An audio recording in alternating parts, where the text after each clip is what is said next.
Word of salvation ಕಾರ್ಯಕ್ರಮವನ್ನು ವೀಕ್ಷಿಸುವಂಥ ನಿಮ್ಮೆಲ್ಲರನ್ನು ದೇವರ ಪರಿಶುದ್ಧ ನಾಮದಲ್ಲಿ ವಂದಿಸ್ತೇನೆ.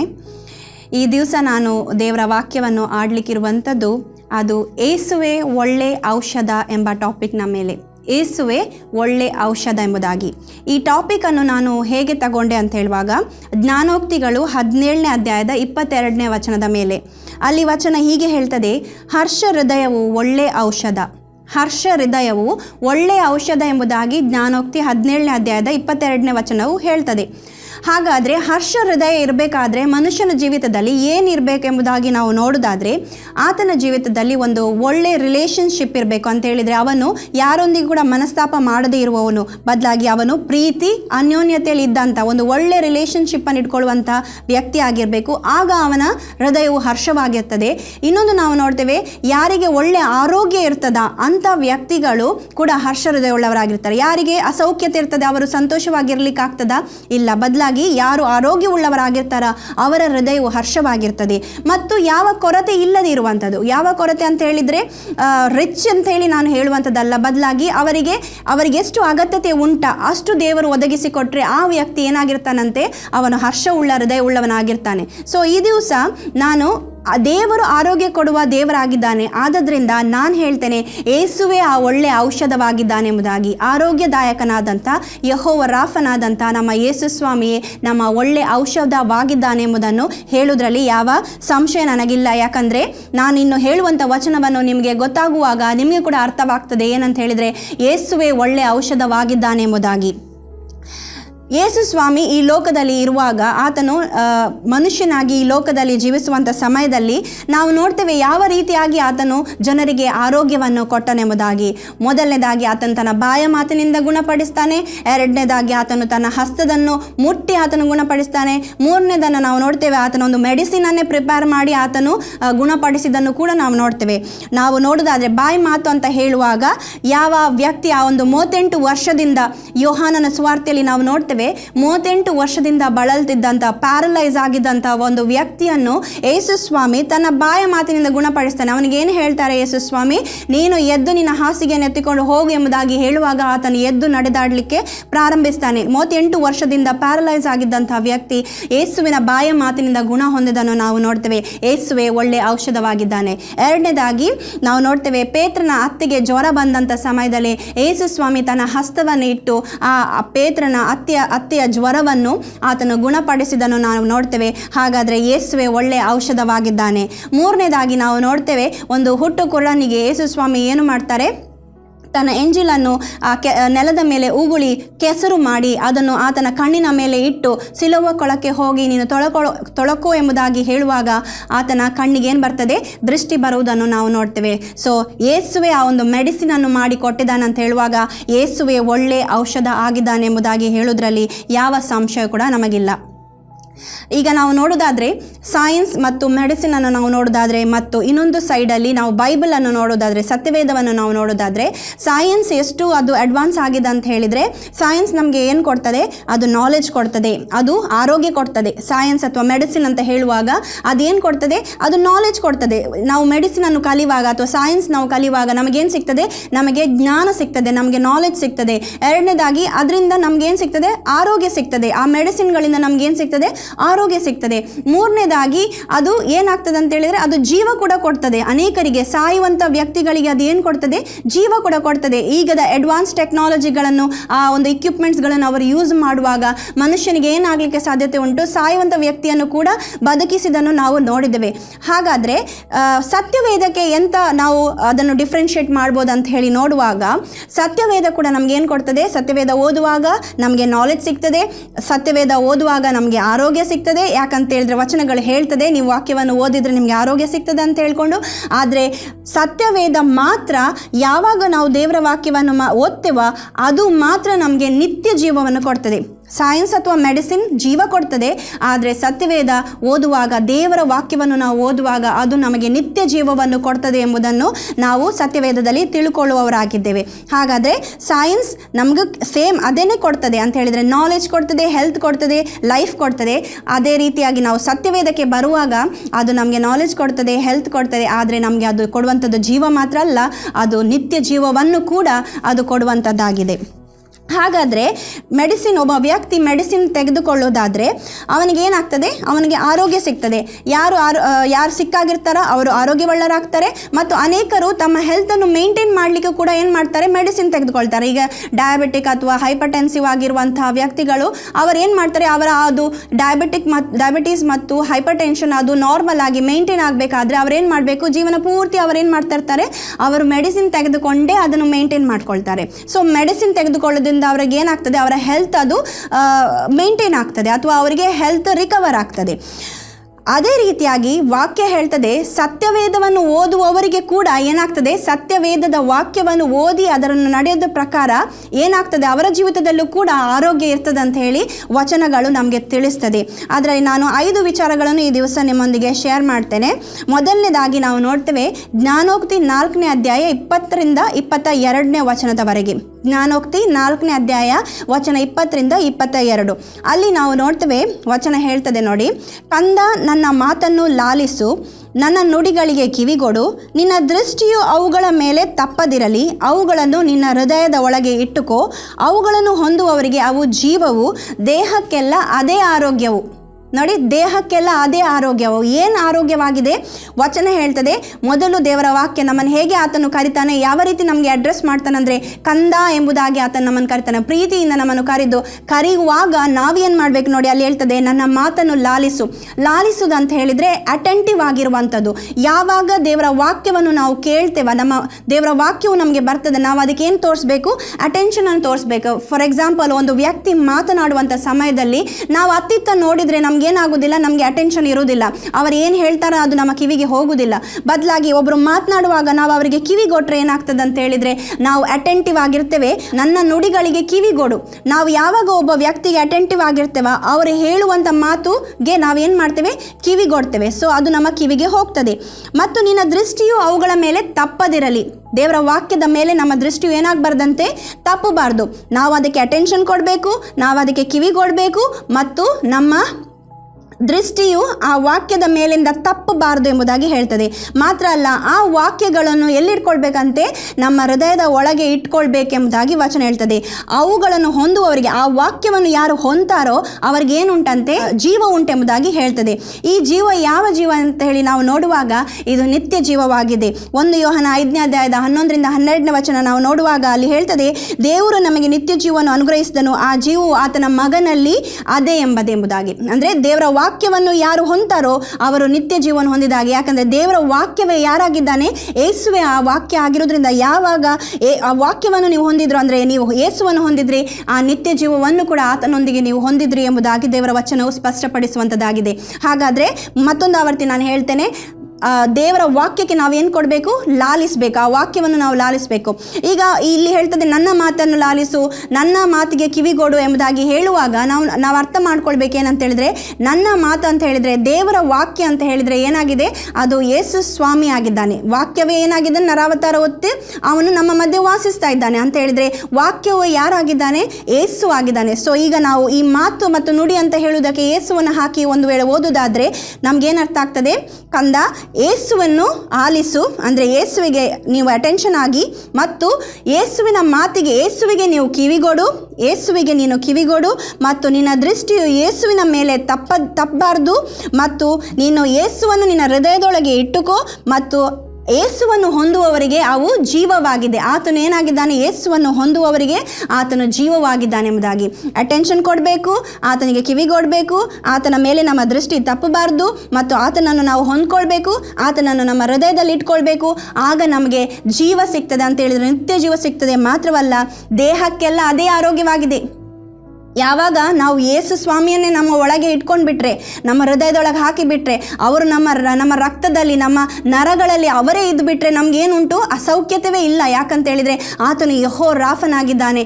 ಆತನನ್ನೇ ನಾವು ಹೊಂದಿಕೊಂಡು ಬಿಟ್ಟ ಮೇಲೆ ನಮಗೇನಿರ್ತದಂತೆ? ನಮ್ಮ ದೇಹಕ್ಕೆಲ್ಲ ಆರೋಗ್ಯವು ಇದೆ ಎಂಬುದಾಗಿ ವಚನ ಸ್ಪಷ್ಟಪಡಿಸ್ತದೆ. ಇದು ಮೊದಲನೇ ವಿಚಾರ. ಎರಡನೇದಾಗಿ ನಾವು ನೋಡ್ತೇವೆ ಯಾಕೋಬನ ಪುಸ್ತಕದಲ್ಲಿ 5ನೇ ಅಧ್ಯಾಯದ 16ನೇ ವಚನದಲ್ಲಿ ಅಲ್ಲಿ ಹೀಗೆ ಹೇಳ್ತದೆ, ಹೀಗಿರಲು ನೀವು ಸ್ವಸ್ಥವಾಗಬೇಕಾದರೆ ನಿಮ್ಮ ಪಾಪಗಳನ್ನು ಒಬ್ಬರಿಗೊಬ್ಬರು ಅರಿಕೆ ಮಾಡಿ ಒಬ್ಬರಿಗೋಸ್ಕರ ಒಬ್ಬರು ಪ್ರಾರ್ಥಿಸಿರಿ ಎಂಬುದಾಗಿ ಹೇಳ್ತಾರೆ. ನೋಡಿ, ನೀವು ಸ್ವಸ್ಥವಾಗಬೇಕಾದ್ರೆ ನಿಮ್ಮ ಪಾಪಗಳನ್ನು ಏನು ಮಾಡಬೇಕಂತೆ? ಅರಿಕೆ ಮಾಡಬೇಕು ಮತ್ತು ನೀವು ಒಬ್ಬರಿಗೋಸ್ಕರ ಒಬ್ಬರು ಪ್ರಾರ್ಥನೆ ಮಾಡಬೇಕು. ಈಗ ಡಾಕ್ಟ್ರ್ ಹತ್ರ ಹೋದರೆ ಅವ್ರೇನು ಹೇಳ್ತಾರೆ?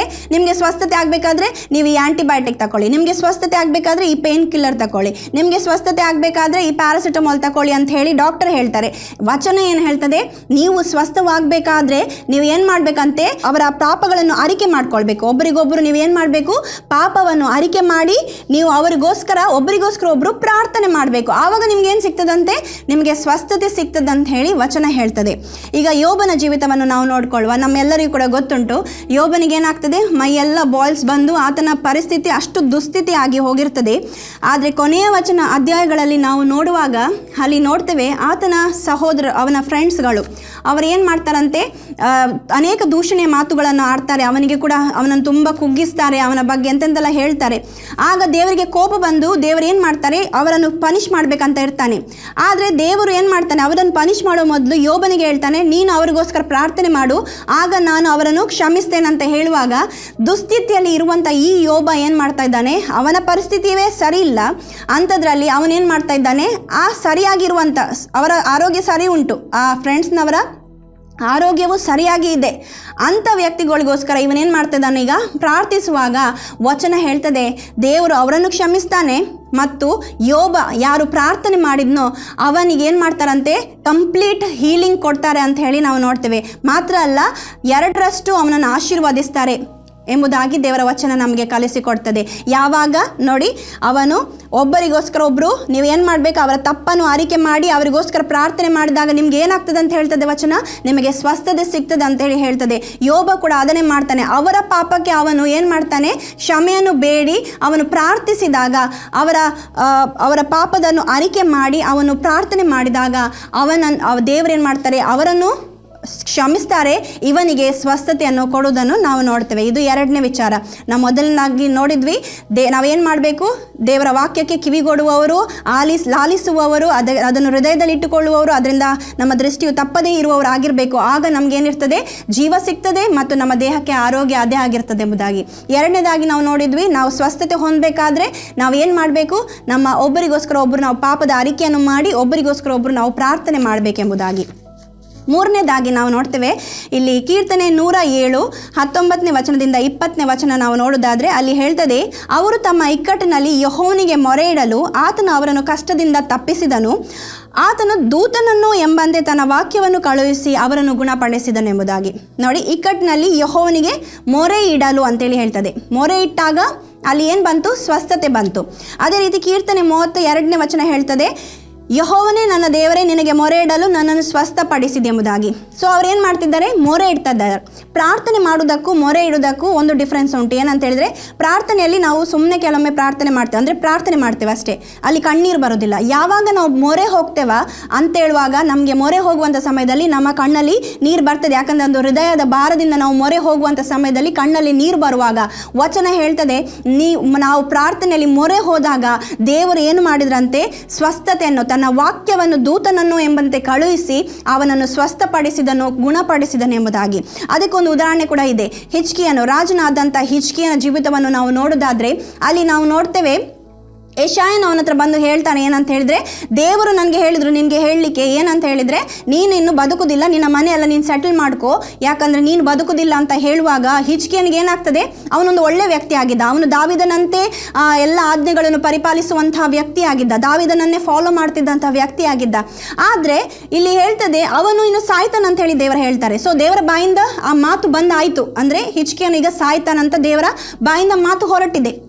ಈಗ ಹಿಜ್ಕೀಯನು ಈಗ ಅವನಿಗೇನಾಗ್ತದೆ, ಅವನು ಏನು ಆರ್ಗ್ಯುಮೆಂಟ್ ಮಾಡೋದಿಲ್ಲ ದೇವರೊಂದಿಗೆ. ಹಿಜ್ಕೀಯನು ಏನು ಹೇಳ್ತಾನೆ, ನಾನು ಮಾಡಿದಂಥ ಒಳ್ಳೆ ಕಾರ್ಯಗಳನ್ನು ನೆನೆಸಿಕೋ ಅಂಥೇಳಿ ಅವನು ಮೊರೆ ಹೋಗ್ತಾನೆ, ಅವನು ಕಣ್ಣೀರು ಹಾಕ್ತಾನೆ. ಆವಾಗ ಏನಾಗ್ತದೆ, ದೇವರು ತಿರ್ಗೊಂದಾವರ್ತಿ ಯೆಶಾಯನನ್ನು ಕರೆದು ಹೇಳ್ತಾರೆ, ನೀನು ಹೋಗಿ ಅವನಿಗೆ ಹೇಳು ಏನಂತೇಳಿದರೆ, ನಾನು ಅವನ ಪ್ರಾರ್ಥನೆಯನ್ನು ಕೇಳಿದ್ದೇನೆ, ಅವನ ಕಣ್ಣೀರನ್ನು ನಾನು ನೋಡಿದ್ದೇನೆ, ಅವನು ಸ್ವಸ್ಥಗೊಳ್ತಾನೆ ಅಂತ ಹೇಳ್ಕೊಂಡು. ಮತ್ತು 15 ವರ್ಷ ಅವನ ಆಯುಷ್ಯಕ್ಕೆ ಅವರು ಆ್ಯಡ್ ಮಾಡಿ ಕೊಡ್ತಾರೆ ದೇವರು. ನೋಡಿ ಹೇಗೆ ದೇವರ ಬಾಯಿಂದ ಹೊರಟಂಥ ಮಾತು ತನ್ನ ಕಾರ್ಯವನ್ನು ಸಾಧಿಸದೆ ಹಿಂತಿರುಗುವುದಿಲ್ಲ ಅಂತ ಕೂಡ ದೇವರ ವಾಕ್ಯ ಹೇಳ್ತದೆ. ಆದರೆ ಯಾವಾಗ ತನ್ನ ಭಕ್ತರು ಅವರು ಕಣ್ಣೀರಿಟ್ಟು ಮೊರೆ ಇಡ್ತಾರ, ಆವಾಗ ದೇವರು ಕೂಡ ತನ್ನ ಮೈಂಡನ್ನು ಚೇಂಜ್ ಮಾಡ್ತಾನೆ, ಅವನ ಆಜ್ಞೆಯನ್ನು ಅವನು ಬದಲು ಮಾಡ್ತಾನೆ. ನೋಡಿ ಯಾವ ರೀತಿಯಾಗಿ ಅವನು ಸಾಯ್ತಾನಂತ ಹೇಳಿದ್ನ, ಅದನ್ನು ದೇವರು ಬದಲು ಮಾಡಿ ಅವನಿಗೆ ಸ್ವಸ್ಥತೆಯನ್ನು ಕೊಟ್ಟು ಇನ್ನೊಂದು ಡಬಲ್ ಆಶೀರ್ವಾದ ಏನಂತ ಹೇಳಿದರೆ 15 ವರ್ಷಗಳನ್ನು ಅವನ ಜೀವಿತಕ್ಕೆ ಆ್ಯಡ್ ಮಾಡುವುದನ್ನು ನಾವು ನೋಡ್ತೇವೆ. ಸೊ ಯಾವಾಗ ನಾವು ಮೊರೆ ಹೋಗ್ತೇವ ನಮಗೇನು ಸಿಗ್ತದೆ, ನಮಗೆ ಸ್ವಸ್ಥತೆ ಸಿಗ್ತದೆ ಎಂಬುದಾಗಿ ನಾವು ನೋಡ್ತೇವೆ. 4ನೇ ವಿಚಾರ, ಮಾರ್ಕನು ಬರೆದ ಸುವಾರ್ತೆ 5ನೇ ಅಧ್ಯಾಯದ 34ನೇ ವಚನ. ಅಲ್ಲಿ ಹೇಳ್ತದೆ, ರಕ್ತಕುಸುಮ ರೋಗಿಯ ವಿಷಯದಲ್ಲಿ ನಾವು ನೋಡುವಾಗ ವಚನ ಹೇಳ್ತದೆ, ನಿನ್ನ ನಂಬಿಕೆ ನಿನ್ನನ್ನು ಸ್ವಸ್ಥ ಮಾಡಿತೆಂಬುದಾಗಿ. ರಕ್ತಕುಸುಮ ರೋಗಿಯ ಆ ನಂಬಿಕೆಯಿಂದ ಆಕೆಯು ಯೇಸು ಸ್ವಾಮಿಯನ್ನು ಬಂದು ಮುಟ್ಟಿದಾಗ ಆಕೆಯ ನಂಬಿಕೆಯೇ ಆಕೆಯನ್ನು ಸ್ವಸ್ಥಪಡಿಸಿತು ಎಂಬುದಾಗಿ ನಾವು ನೋಡುವವರಾಗಿದ್ದೇವೆ. ಸೊ ನಮಗೇನು ಬೇಕು, ಸ್ವಸ್ಥತೆ ಹೊಂದಲಿಕ್ಕೆ ನಂಬಿಕೆ ಬೇಕು ಎಂಬುದನ್ನು ನಾವು ತಿಳ್ಕೊಳ್ಳುವವರಾಗಿದೆ. ಅದೇ ಸಮಯದಲ್ಲಿ ಬಾರ್ತಿಮಾಯನ ಜೀವಿತವನ್ನು ನೋಡುವಾಗ ಕೂಡ ಯೇಸು ಸ್ವಾಮಿ ಏನು ಹೇಳ್ತಾರೆ, ನಿನ್ನ ನಂಬಿಕೆ ನಿನ್ನನ್ನು ಸ್ವಸ್ಥ ಮಾಡಿದೆ ಎಂಬುದನ್ನು ಹೇಳುವುದನ್ನು ನಾವು ನೋಡ್ತೇವೆ. ಸೊ ನಂಬಿಕೆ ಅಷ್ಟು ಇಂಪಾರ್ಟೆಂಟ್. ನಮಗೆ ಸ್ವಸ್ಥತೆ ಸಿಗಬೇಕಾದ್ರೆ ನಮ್ಗೆ ಏನು ಬೇಕು, ನಂಬಿಕೆ ಬೇಕು. ಸೊ ನಾನು ತಿರ್ಗೊಂದಾವರ್ತಿ ಹೇಳ್ತೇನೆ, ಮೊದಲನೇದಾಗಿ ನಾವು ನೋಡಿದ್ವಿ, ನಮಗೆ ದೇಹಕ್ಕೆಲ್ಲ ಆರೋಗ್ಯವಾಗಿರಬೇಕಾದ್ರೆ ನಾವು ಏನು ಮಾಡಬೇಕು, ಯೇಸುವನ್ನು ಲಾಲಿಸುವವರು, ಆತನನ್ನು ದೃಷ್ಟಿ ಇಟ್ಟು ನೋಡುವವರು, ಆತನಿಗೆ ಕಿವಿಗೊಡುವವರು, ಆತನನ್ನು ನಮ್ಮ ಹೃದಯದಲ್ಲಿ ಇಟ್ಟುಕೊಳ್ಳುವವರು, ನಮ್ಮ ಒಳಗೆ ಆತನನ್ನು ಹಾಕಿಕೊಳ್ಳುವವರಾಗಿರಬೇಕು. ಆಗ ನಮ್ಮ ದೇಹಕ್ಕೆ ಏನಾಗಿರ್ತದೆ, ಆರೋಗ್ಯ ಇರ್ತದೆ. ಎರಡನೇದಾಗಿ ನಾನು ಹೇಳಿದೆ, ನಮಗೆ ಆರೋಗ್ಯವಾಗಿ ನಾವು ಸ್ವಸ್ಥವಾಗಬೇಕಾದ್ರೆ ಒಬ್ಬರಿಗೋಸ್ಕರ ಒಬ್ಬರು ನಾವು ಪಾಪದ ಅರಿಕೆಯನ್ನು ಮಾಡಿ ಒಬ್ಬರಿಗೋಸ್ಕರ ಒಬ್ಬರು ನಾವು ಪ್ರಾರ್ಥನೆ ಮಾಡಬೇಕು. ಮೂರನೇದಾಗಿ ನಾನು ಹೇಳಿದೆ, ನಾವು ಕಣ್ಣೀರಿಟ್ಟು ಮೊರೆ ಇಡುವಾಗ ಕೂಡ ನಮಗೆ ಸ್ವಸ್ಥತೆ ದೇವರು ಅನುಗ್ರಹಿಸಿಕೊಡ್ತಾರೆ. ನಾಲ್ಕನೇದಾಗಿ ನಾನು ಹೇಳಿದೆ, ಯಾರು ನಂಬಿಕೆಯಿಂದ ಪ್ರಾರ್ಥಿಸ್ತಾರೋ, ನಂಬಿಕೆಯಿಂದ ಯೇಸು ಸ್ವಾಮಿಯನ್ನು ಬಂದು ಮುಟ್ತಾರೋ ಅವರಿಗೆ ಏನಾಗ್ತದೆ, ಸ್ವಸ್ಥತೆ ಉಂಟಾಗ್ತದೆ. ಈಗ 5ನೇದಾಗಿ ನಾನು ಹೇಳ್ತೇನೆ, ಜ್ಞಾನೋಕ್ತಿ 3ನೇ ಅಧ್ಯಾಯದ 7ನೇ ವಚನ. ಅಲ್ಲಿ ವಚನ ಹೀಗೆ ಹೇಳ್ತದೆ, ನೀನೇ ಬುದ್ಧಿವಂತನು ಎಂದು ಎಣಿಸದೆ ಯೆಹೋವನಿಗೆ ಭಯಪಟ್ಟು ಕೆಟ್ಟದನ್ನು ತೊರೆದು ಬಿಡು, ಇದರಿಂದ ನಿನ್ನ ದೇಹಕ್ಕೆ ಆರೋಗ್ಯವೂ ಎಲುಬುಗಳಿಗೆ ಸಾರವೂ ಇರುವುದು ಎಂಬುದಾಗಿ. ನೀನೇ ಬುದ್ಧಿವಂತನು ಎಂದು ಎಣಿಸದೆ ಯೆಹೋವನಿಗೆ ಭಯಪಡುವವನಾಗಿ ಕೆಟ್ಟದ್ದನ್ನು ತೊರೆದು ಬಿಡು ಎಂಬುದಾಗಿ ಹೇಳ್ತದೆ. ಸೊ ನಮ್ಮನ್ನು ನಾವೇ ಬುದ್ಧಿವಂತರಂತ ನಾವು ಯಾವಾಗ ಎಣಿಸ್ತೇವೆ, ನಾವು ಎಲ್ಲರಿಗಿಂತ ಮೇಲೆ ಅಂತ ಎಣಿಸುವಾಗ ನಾವೇನು ಬೇರೆಯವರ ಮಾತನ್ನು ನಾವು ಕೇಳುವುದಿಲ್ಲ, ನಾವೇ ಬುದ್ಧಿವಂತರಂತ ಹೇಳ್ಕೊಂಡು ನಮ್ಮದೇ ಮಾಡ್ತೇವೆ. ಆದರೆ ವಚನ ಹೇಳ್ತದೆ, ನೀನೇ ಬುದ್ಧಿವಂತ ಅಂತೇಳಿ ನೀನು ಎಣಿಸಿಕೊಳ್ಳದೆ ಯೆಹೋವನಿಗೆ ಭಯಪಟ್ಟು ಕೆಟ್ಟದ್ದನ್ನು ತೊರೆದು ಬಿಡು ಎಂಬುದಾಗಿ ಹೇಳ್ತಾರೆ. 3 ವಿಚಾರ ಇಲ್ಲಿ. ನಮ್ಮನ್ನು ನಾವು ಬುದ್ಧಿವಂತ ಎಣಿಸಬಾರ್ದು, ನಾವು ಯೆಹೋವನಿಗೆ ಭಯಭಕ್ತಿ ಉಳ್ಳವರಾಗಿರಬೇಕು, ಭಯಪಡುವವರಾಗಿರಬೇಕು, ಮತ್ತು 3ನೇದಾಗಿ ಕೆಟ್ಟದನ್ನು ತೊರೆದು ಬಿಡುವವರಾಗಿರಬೇಕು. ಸೊ ದೇವರ ಭಯ ಇರುವಾಗ ನಾವು ಕೆಟ್ಟದನ್ನು ತೊರೆದು ಬಿಡ್ತೇವೆ. ಯಾಕಂದರೆ ವಚನಗಳು ಸತ್ಯವೇದದಲ್ಲಿ ಅಷ್ಟು ಸ್ಪಷ್ಟವಾಗಿ ನಮಗೆ ತಿಳಿಸಿಕೊಡ್ತದೆ ಕೆಲವರ ಜೀವಿತದಿಂದ.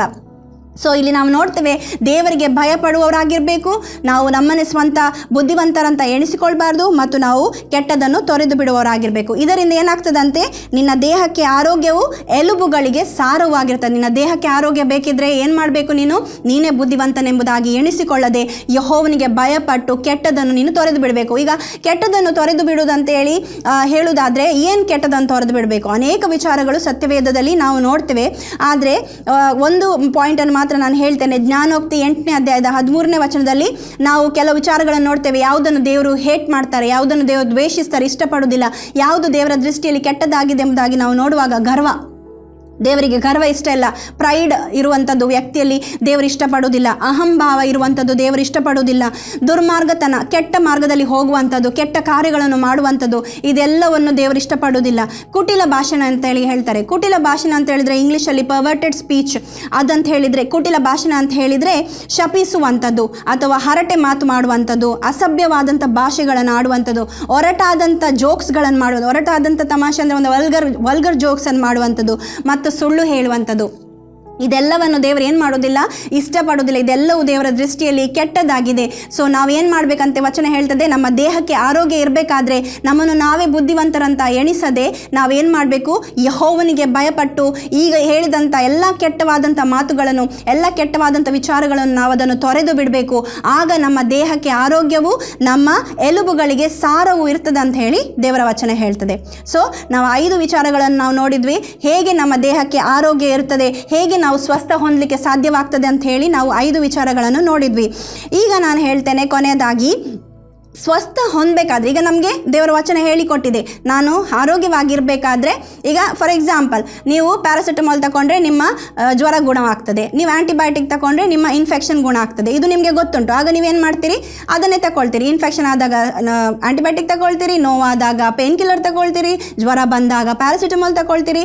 ಸೊ ಇದು ನಿಮಗೆ ಗೊತ್ತುಂಟು ಈಗ, ಯಾಕಂದರೆ ನಿಮಗೆ ಆಲ್ರೆಡಿ ಕಲಿಸಿಕೊಟ್ಟಿದೆ. ಹಾಗೆ ದೇವರ ವಚನ ಈಗ ನಮಗೆ ಕಲಿಸಿಕೊಟ್ಟಿದೆ, ನಾವು ಏನು ಮಾಡಿದರೆ ನಮ್ಮ ದೇಹಕ್ಕೆ ಆರೋಗ್ಯವಾಗಿರ್ತದೆ, ನಾವು ಏನಾಗಿದ್ದರೆ ನಮಗೆ ಸ್ವಸ್ಥತೆ ಉಂಟಾಗ್ತದೆ, ನಾವು ನಂಬಿಕೆಯಲ್ಲಿರುವಾಗ ನಾವು ಸ್ವಸ್ಥರಾಗ್ತೇವೆ, ನಾವು ಮೊರೆ ಹೋಗುವಾಗ ಕಣ್ಣೀರು ಹಾಕುವಾಗ ನಾವು ಸ್ವಸ್ಥವಾಗ್ತೇವೆ, ಮತ್ತು ನಾವು ಕೆಟ್ಟದನ್ನು ತೊರೆದು ಬಿಟ್ಟಾಗ, ದೇವರಿಗೆ ಭಯಪಟ್ಟು ಕೆಟ್ಟದನ್ನು ತೊರೆದು ಬಿಡುವಾಗ ನಮ್ಮ ದೇಹಕ್ಕೆ ಆರೋಗ್ಯವಾಗಿದೆ ಅಂತ ಹೇಳಿ ನಮಗೆ ಕಲಿಸಿಕೊಟ್ಟಿದೆ.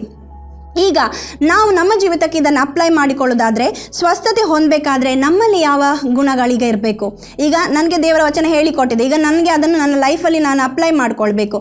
ಹಾಗಾದರೆ ನಾನು 3 ವಿಚಾರವನ್ನು ಹೇಳ್ತೇನೆ, ಏನು ಮಾಡಿದರೆ ನಮಗೆ ಸ್ವಸ್ಥತೆ ಸಿಗ್ತದೆ ಎಂಬುದಾಗಿ. ಮೊದಲನೇದಾಗಿ, ನಮ್ಮ ದುಸ್ಥಿತಿಯಲ್ಲಿ ಕೂಡ ನಾವು ಇತರರಿಗಾಗಿ ಪ್ರಾರ್ಥಿಸುವಂಥ ಮನೋಭಾವ ನಮಗಿರಬೇಕು. ನಮ್ಮ ಸ್ಥಿತಿ ಸರಿ ಇರಲಿಕ್ಕಿಲ್ಲ, ನಾವು ದುಸ್ಥಿತಿಯಲ್ಲಿ ಇರ್ಬೋದು, ನಾವು ಕಷ್ಟದಲ್ಲಿ ಇರ್ಬೋದು, ಸಂಕಟದಲ್ಲಿ ಇರ್ಬೋದು, ದುಃಖದಲ್ಲಿ ಇರ್ಬೋದು, ಕಣ್ಣೀರಲ್ಲಿರ್ಬೋದು. ಯೋಬನ ಜೀವಿತದಂತೆ ನೋಡಿ, ಅವನು ಅಸ್ವಸ್ಥನಾಗಿದ್ದನು, ಅವನು ದುಃಖದಲ್ಲಿದ್ದನು, ಎಲ್ಲವನ್ನು ಕಳ್ಕೊಂಡು ಹೋಗಿದ್ದನು. ಆದರೂ ಕೂಡ ಅವನು ತನ್ನ ಫ್ರೆಂಡ್ಸ್ಗೋಸ್ಕರ ಅವನು ಪ್ರಾರ್ಥಿಸಿದಾಗ ಏನಾಗ್ತದೆ, ಅವನಿಗೆ ಸ್ವಸ್ಥತೆ ಸಿಗ್ತದೆ. ಅದೇ ರೀತಿಯಲ್ಲಿ ನಮ್ಮ ಜೀವಿತದಲ್ಲೂ ಕೂಡ ನಾವು ಇದೊಂದು ಹಿಡನ್ ಸೀಕ್ರೆಟ್ ಅಂತ ಹೇಳ್ಬೋದು. ಇದು ಯಾರಿಗೆ ಸಹ ಆಗೋದಿಲ್ಲ, ಈಸಿಯಲ್ಲಿ ಮಾಡೋದಿಲ್ಲ ಯಾರು ಕೂಡ. ನನಗೆ ಕಷ್ಟ ಇರುವಾಗ ನಾನು ಒಳ್ಳೆ ಇರುವಂಥ ವ್ಯಕ್ತಿಗೋಸ್ಕರ ಪ್ರಾರ್ಥನೆ ಮಾಡಲಿಕ್ಕೆ ನನಗೆ ಸಾಧ್ಯವಾಗ್ತದಾ?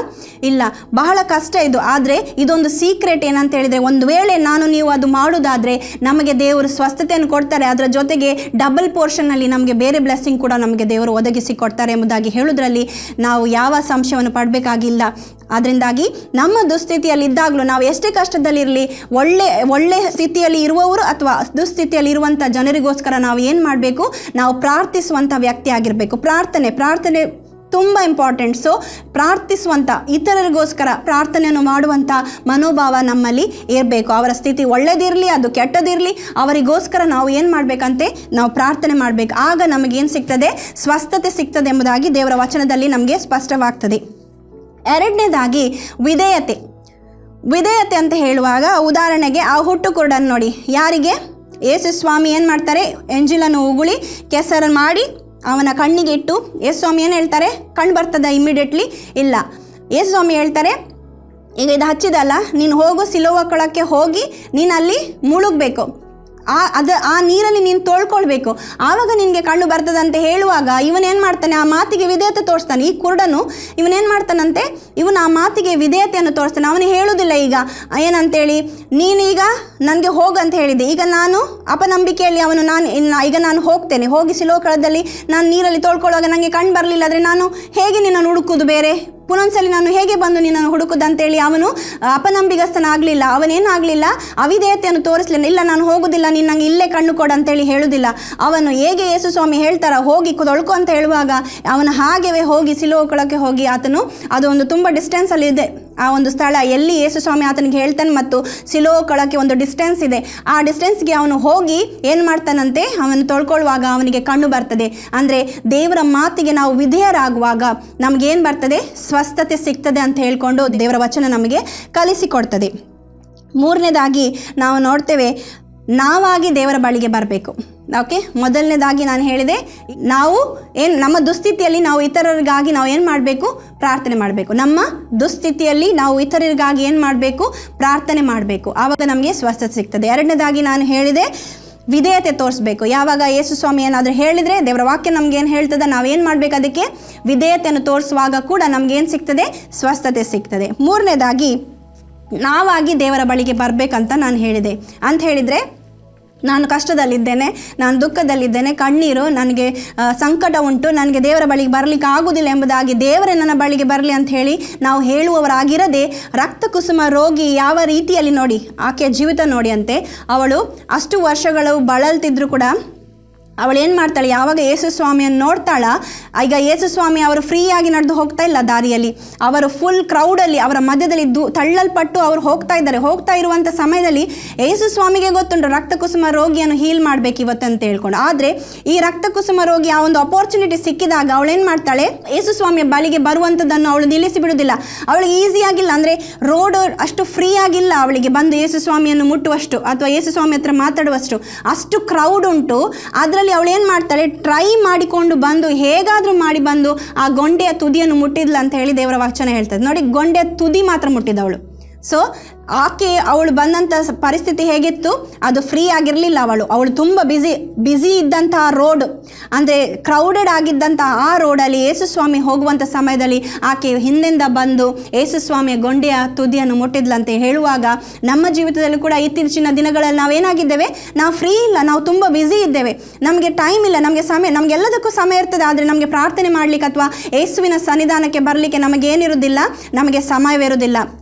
ಆದರೂ ಕೂಡ ನಾವು ಸಮಯ ಮಾಡಿ ಬರಬೇಕು ಅಂತ ಹೇಳಿ ದೇವರು ರಕ್ತಕುಸುಮ ರೋಗಿಯ ಜೀವಿತದಿಂದ ನಾವು ಕಲಿಬೋದೇನಂತ ಹೇಳಿದರೆ, ಎಷ್ಟೇ ನಮಗೆ ನಾವು ಬ್ಯುಸಿ ಆಗಿರಲಿ, ನಾವೇನು ಮಾಡಬೇಕು, ನಾವು ಯೇಸು ಸ್ವಾಮಿಯ ಸನ್ನಿಧಾನಕ್ಕೆ ಒಂದು ಸ್ವಲ್ಪ ಹೊತ್ತಿಗಾದರೂ ನಾವು ಬರಲೇಬೇಕು. ಹೇಗೆ ಆಕೆ ಒಂದು ಆ ಗೊಂಡೆಯ ತುದಿಯನ್ನು ಮುಟ್ಟಿದ್ಲೋ ಅದೇ ರೀತಿಯಾಗಿ ನಾವು ಕೂಡ ನಮ್ಮ ಬ್ಯುಸಿ ಸ್ಕೆಡ್ಯೂಲಲ್ಲಿ ಯೇಸು ಸ್ವಾಮಿಯ ಹತ್ರ ನಾವು ಬರುವುದಾದರೆ, ನಮ್ಮ ಕಷ್ಟ ಸಂಕಟದಲ್ಲಿ ಯೇಸುವಿನ ಸ್ವಾಮಿಯ ಬಳಿಗೆ ನಾವು ಬರುವುದಾದರೆ, ಯೇಸು ಸ್ವಾಮಿ ಹೇಳುವುದಿಲ್ಲ, ಇಲ್ಲ ನೀನು 1 ಗಂಟೆ ನನಗೆ ಸಮಯ ಕೊಡಲಿಲ್ಲ, ನಾನು ನಿನ್ನನ್ನು ಸ್ವಸ್ಥ ಮಾಡೋದಿಲ್ಲ ಅಂತ ಹೇಳುವುದಿಲ್ಲ. ನೀನು ಅಷ್ಟು ಕಷ್ಟದಲ್ಲೂ ಕೂಡ ಬಂದು ನನ್ನನ್ನು ಮುಟ್ಟಿದೆಯಲ್ಲ, ನೀನು ಅಷ್ಟು ಕಷ್ಟದಲ್ಲಿ ನನ್ನ ಸನ್ನಿಧಾನಕ್ಕೆ ಬಂದಿಯಲ್ಲ, ನಾನು ನಿನಗೆ ಸ್ವಸ್ಥತೆಯನ್ನು ಕೊಡ್ತೇನೆ ಎಂಬುದಾಗಿ ಯೇಸು ಸ್ವಾಮಿ ನಮಗೆ ಹೇಳುವ ದೇವರಾಗಿದ್ದಾರೆ. ಆದ್ದರಿಂದ ಯೇಸುವೆ ಒಳ್ಳೆಯ ಔಷಧವಾಗಿದ್ದಾರೆ ಪ್ರಿಯರೇ, ಯೇಸುವೆ ಒಳ್ಳೆಯ ಔಷಧವಾಗಿದ್ದಾರೆ. ದೇವರ ವಾಕ್ಯವನ್ನು ನಾವು ಕಲಿಯುವ, ಆ ವಾಕ್ಯದಲ್ಲಿ ನಾವು ಬೆಳೆಯುವ ಮತ್ತು ಆ ವಾಕ್ಯವೇ ನಮ್ಮ ದೇಹಕ್ಕೆ ಏನಾಗಿದೆ, ಆರೋಗ್ಯವಾಗಿದೆ ಎಂಬುದನ್ನು ನಮ್ಮ ಪ್ರತಿನಿತ್ಯ ಜೀವಿತದಲ್ಲಿ ನಾವು ಅರಿಕೆ ಮಾಡುವವರಾಗಿದ್ದು ಸ್ವಸ್ಥತೆಯನ್ನು ಹೊಂದಿಕೊಳ್ಳುವ. ನಾವು ಪ್ರಾರ್ಥನೆ ಮಾಡಿ ಮುಗಿಸುವ. ಪರಿಶುದ್ಧನಾದಂಥ ತಂದೆಯಾದ ದೇವರೇ ಸ್ವಾಮಿ, ಅಪ್ಪ ಈ ಒಂದು ಸಮಯಕ್ಕಾಗಿ ನಿನಗೆ ನಾವು ಸ್ತೋತ್ರವನ್ನು ಸಲ್ಲಿಸ್ತೇವೆ ಸ್ವಾಮಿ. ಯೇಸುವೆ ನೀನೇ ವಾಕ್ಯವಾಗಿದ್ದೆಯಪ್ಪ ಕರ್ತನೆ, ನಿನ್ನ ವಾಕ್ಯವನ್ನು ನಾವು ಕೇಳಬೇಕು, ನಾವು ಅದಕ್ಕೆ ಕಿವಿಗೊಡಬೇಕು, ಅದಕ್ಕೆ ಲಾಲಿಸಬೇಕು ಮತ್ತು ಅದನ್ನು ಹೃದಯದಲ್ಲಿ ಇಟ್ಟುಕೊಳ್ಳಬೇಕು ಅಂತ ಹೇಳಿದರೆ ನಿನ್ನನ್ನೇ ನಾವು ಹೃದಯದಲ್ಲಿ ಇಟ್ಟುಕೊಳ್ಳಬೇಕೆಂಬುದಾಗಿ ಸ್ವಾಮಿ ಈ ದಿವಸ ನೀನು ನಿನ್ನ ಮಕ್ಕಳೊಂದಿಗೆ ಮಾತನಾಡಿದ್ದೀರಾ ಯೇಸುವೆ. ಹೌದು, ನಿನ್ನ ವಾಕ್ಯವನ್ನು ನಮ್ಮ ಜೀವಿತಕ್ಕೆ ಹಾಕಿಕೊಳ್ಳುವಾಗ, ಅದನ್ನು ಪ್ರತಿನಿತ್ಯವೂ ನಾವು ಅರಿಕೆ ಮಾಡುವಾಗ, ತಪ್ಪದೆ ನಿನ್ನ ಸನ್ನಿಧಾನಕ್ಕೆ ನಾವು ಬರುವಾಗ ಯೇಸುವೆ ನೀನು ನಮಗೆ ಸ್ವಸ್ಥತೆಯನ್ನು ಕೊಡುವಂಥ ದೇವರಾಗಿದ್ದೆ ಎಂಬುದನ್ನು ನೆನಪು ಮಾಡಿಕೊಳ್ತಾ ಸ್ವಾಮಿ, ನಿನಗೆ ಈ ಸಮಯಕ್ಕಾಗಿ ಕೋಟಿ ಸ್ತೋತ್ರವನ್ನು ಸಲ್ಲಿಸ್ತಾ ಎಲ್ಲ ಪ್ರಾರ್ಥನೆ ನಿನ್ನ ಮಗನಾದ ಯೇಸು ಕ್ರಿಸ್ತನ ಹೆಸರಿನಲ್ಲಿ ಬಾಳ್ ನಂಬಿಕೆಯಿಂದ ಬೇಡಿ ಹೊಂದಿದ್ದೇವೆ ನಮ್ಮ ತಂದೆಯಾದ ದೇವರೇ, ಆಮೆನ್.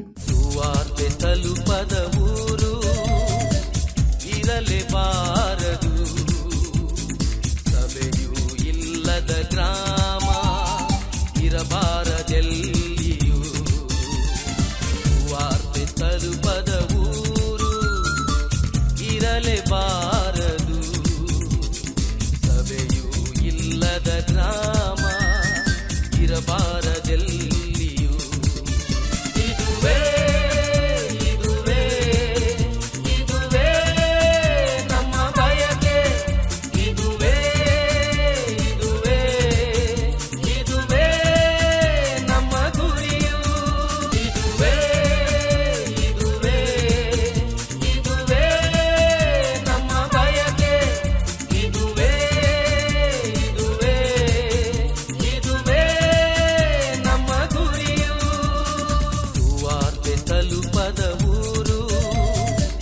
ಇರಲೇಬಾರದು ಸಭೆಯೂ ಇಲ್ಲದ ಗ್ರಾಮ, ಇರಬಾರದೆಲ್ಲಿಯೂ ವಾರ್ತೆ ತಲುಪದ ಊರು, ಇರಲೇಬಾರದು ಸಭೆಯೂ ಇಲ್ಲದ ಗ್ರಾಮ.